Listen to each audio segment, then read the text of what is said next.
സ്ത്രീകൾ എന്തുകൊണ്ട് ഡിസ്കസ്റ്റിംഗ്ലി എഡ്യൂക്കേറ്റഡ് ആയിരിക്കണമെന്ന് നിങ്ങൾ ചിന്തിച്ചിട്ടുണ്ടോ? ഈ ആർട്ടിഫിഷ്യൽ ഇൻ്റലിജൻസിൻ്റെ സമയത്തിൽ, ഈ മാറി മറയുന്ന ലോകത്തിൽ ഫിനാൻസിനെ കുറിച്ചും ഇമോഷൻസിനെ കുറിച്ചും അതുപോലെ തന്നെ ഹിസ്റ്ററിനെ കുറിച്ചും സയൻസ് ആൻഡ് ടെക്നോളജീനെ കുറിച്ചുമൊക്കെ നമ്മുടെ അവയർനെസ് ഡിപ്പെൻഡ് ചെയ്യും നമ്മൾ എത്ര പ്രിപ്പയർഡ് ആണ് നമ്മുടെ സൊസൈറ്റിക്ക് വേണ്ടിയിട്ടെന്നുള്ളത്. ഏറ്റവും എഡ്യൂക്കേറ്റഡ് ആയിട്ടുള്ള സ്ത്രീയെ ഒരിക്കലും ആർക്കും മാനിപ്പുലേറ്റ് ചെയ്യാൻ കഴിയില്ല.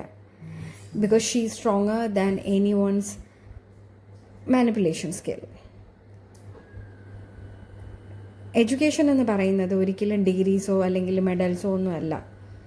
അത് മാറ്റർ ചെയ്യും, ഓഫ് കോഴ്സ് ഡിഗ്രി മാറ്റർ ചെയ്യും, but education is not just that. നിങ്ങൾക്ക് നിങ്ങളുടെ ഫിനാൻസസ് സ്വയം ഹാൻഡിൽ ചെയ്യാൻ പറ്റുന്നില്ല എന്നുണ്ടെങ്കിൽ, നിങ്ങൾക്ക് എവിടെ ഇൻവെസ്റ്റ് ചെയ്യണം, എവിടെ സേവ് ചെയ്യണം എന്നൊന്നും അറിയത്തില്ല എന്നുണ്ടെങ്കിൽ, നിങ്ങൾ ഒരു വെൽ എഡ്യൂക്കേറ്റഡ് പേഴ്സൺ ആണെന്ന് പറയാൻ ബുദ്ധിമുട്ടാണ്. അതുപോലെ തന്നെ ചുറ്റും നടക്കുന്ന കാര്യങ്ങളെക്കുറിച്ചുള്ള അവയർനെസ്, മിനിമം അവയർനെസ് വളരെ ഇമ്പോർട്ടൻ്റ് ആണ്. പിന്നെ എന്താണ് നിങ്ങൾ വായിക്കുന്നത്, എവിടെയാണ് നിങ്ങൾ പോകുന്നത്, ഇതെല്ലാം മാറ്റർ ചെയ്യും നിങ്ങളുടെ അവയർനെസ്, അതുപോലെ തന്നെ നിങ്ങളുടെ എഡ്യൂക്കേഷൻ ഇമ്പ്രൂവ് ചെയ്യാനായിട്ട്.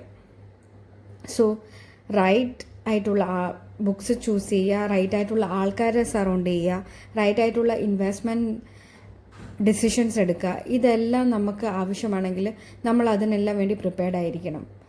ഇതൊക്കെ നമ്മൾ എപ്പോഴും ടേക്ക് കെയർ ചെയ്യേണ്ട കാര്യങ്ങളാണ്. ആൻഡ് മോസ്റ്റ് ഇമ്പോർട്ടൻ്റ്ലി നമ്മൾ ഹെൽത്തിനെ കെയർ ചെയ്യാനും നമുക്ക് മിനിമം എഡ്യൂക്കേഷൻ വേണം.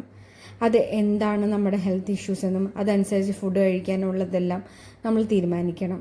ഇപ്പം ഞാൻ വായിക്കുന്നത് 1000 Splendid Suns ആണ്.